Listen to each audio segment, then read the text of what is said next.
60이 넘으면 다들 이렇게 말합니다. 이제는 조용히 살아야지. 하지만 묻고 싶습니다. 왜 조용히 살아야 하나요? 왜 나이 들었다는 이유로 세상에서 살짝 물러나야 하나요? 조용히 사는 게 평화일까요? 아니면 조용히 사는 척하면서 세상의 중심에서 밀려나는 걸 그저 받아들이는 걸까요? 젊을 때 우리는 늘 바빴죠. 가정을 위해, 자식을 위해, 생계를 위해. 한 번도 제대로 쉬지 못했습니다. 그런데 정작 이제 여유가 생기니 우린 스스로에게 이렇게 말합니다. 이제 나설 때가 아니야. 조용히 지내야지. 그건 겸손이 아니라 두려움입니다. 나이 든 자신이 초라해 보일까봐, 세상이 나를 평가할까봐, 스스로를 숨기는 겁니다. 하지만 60세는 인생의 끝이 아니라 진짜 나로 사는 시작점입니다. 인생을 100년으로 본다면 지금은 정확히 전반전이 끝나고 후반전이 시작되는 시점이에요. 전반전은 생존을 위한 시간이었다면 후반전은 존재를 위한 시간입니다. 이제는 남의 시선을 신경 쓰지 말고 내가 어떤 사람으로 살아가고 싶은지에 집중해야 합니다.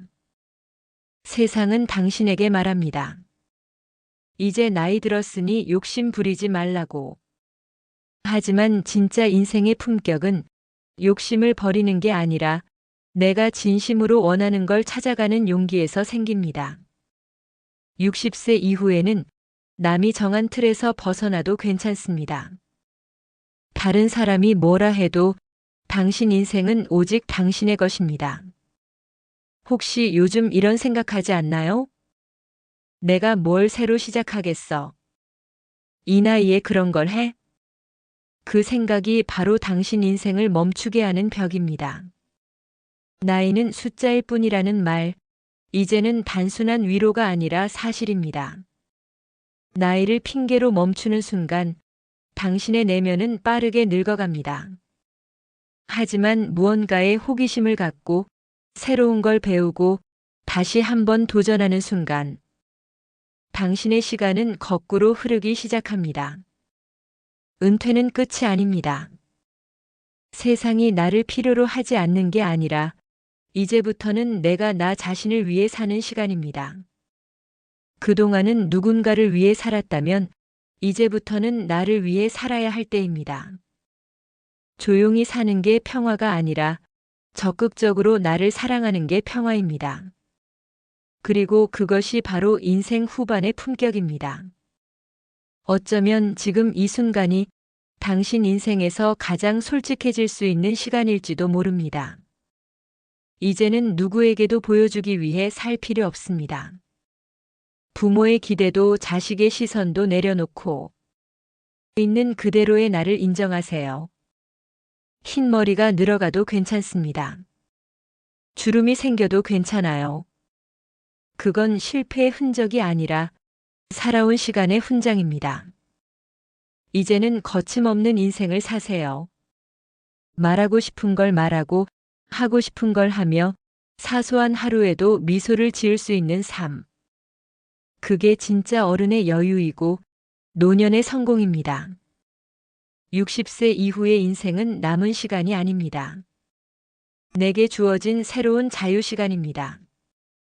이제는 조용히 살지 말고 거침없이 당신답게 사세요. 우린 평생을 참으며 살아왔습니다. 하고 싶은 말을 삼키고 가고 싶은 곳을 미루며 남의 기분을 먼저 생각했죠. 가정을 위해서니까. 아이들 때문에. 부모님이 걱정하실 테니까. 그렇게 참는 게 미덕이던 시절이 있었습니다. 하지만 이제는 묻고 싶습니다. 그렇게 참으며 살아온 세월 정말 행복했나요? 나이가 들면 사람들은 말합니다. 이 나이에 무슨 욕심이야? 이젠 그냥 조용히 지내. 하지만 그 말 뒤에는 묘한 체념과 슬픔이 숨어 있습니다. 참는 걸 덕목으로 여기던 세대는 결국 행복을 미루는 법을 배워버렸죠. 기쁨도 즐거움도 언젠가 나중에로 미뤄두었습니다. 그런데 그 나중은 생각보다 빨리 지나갑니다. 참는 인생에는 다음이 없습니다. 언제나 오늘만 있습니다. 그런데 우리는 그 오늘을 계속 미뤄둔 채 살아왔죠. 이제는 참지 말아야 합니다. 먹고 싶은 거 먹고, 가고 싶은데 가고, 하고 싶은 말을 하세요. 그건 이기적인 게 아닙니다. 그건 삶을 사랑하는 태도입니다. 누군가는 말할 겁니다. 그런다고 뭐가 달라져? 하지만 달라집니다.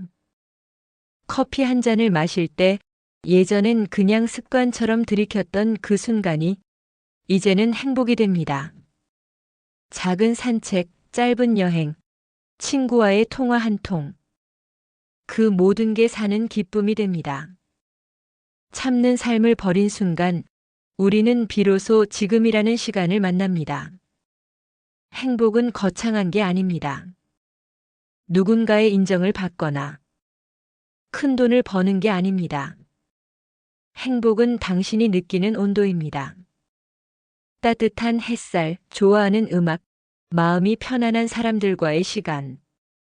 그 모든 게 행복입니다.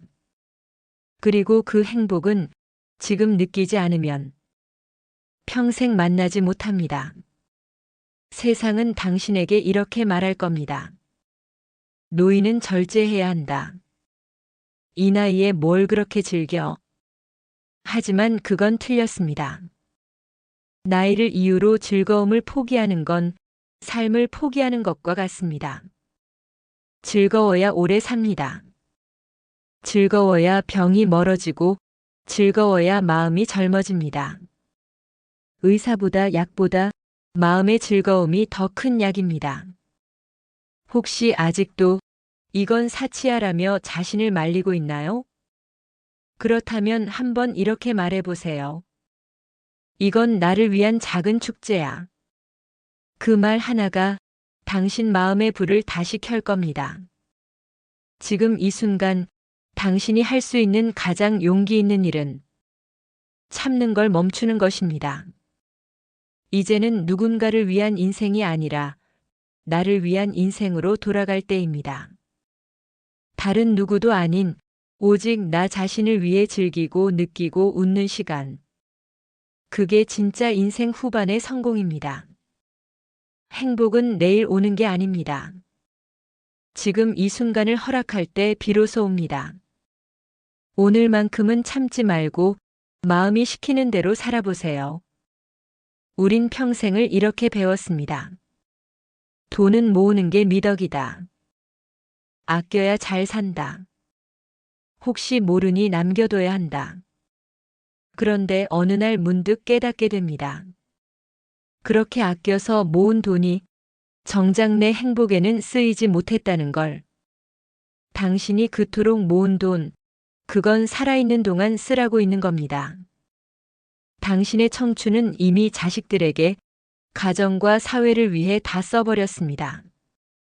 이제 남은 돈은 미래의 걱정이 아니라 지금의 기쁨을 위해 써야 합니다. 많은 노년들이 말합니다.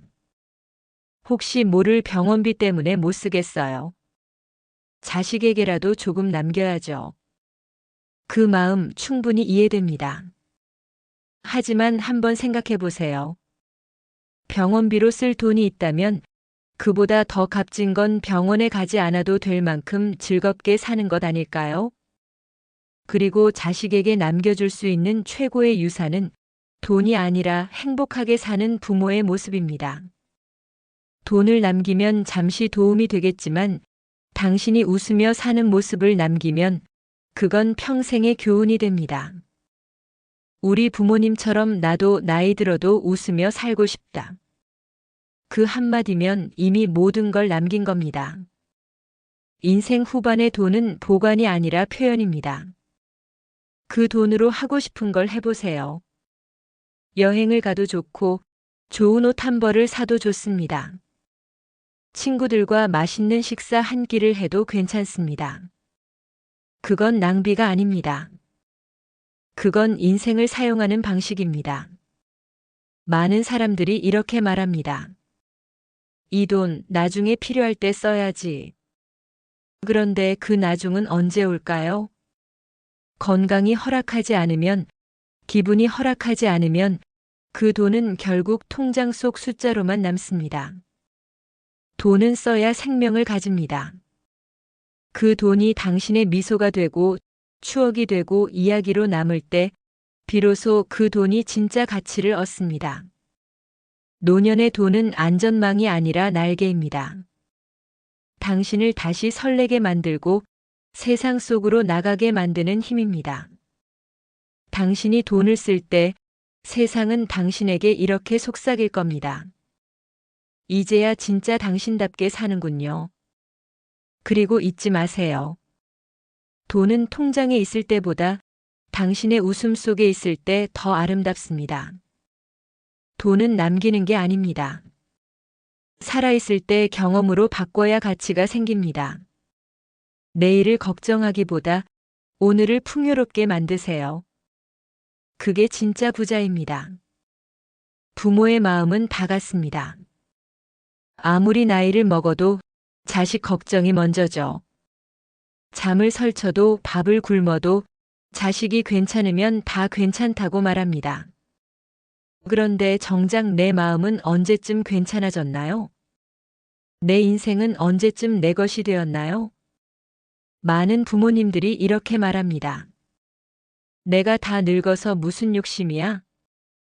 애들 잘 되면 그걸로 됐지. 하지만 그 말 뒤엔 늘 이런 진심이 숨어 있습니다. 나는 아직도 외롭다. 나는 아직도 누군가의 부모로만 산다. 이제는 자식에게서 조용히 독립할 시간입니다. 자식을 버리라는 게 아닙니다. 단지 내 인생의 중심을 자식에서 나로 옮기라는 뜻입니다.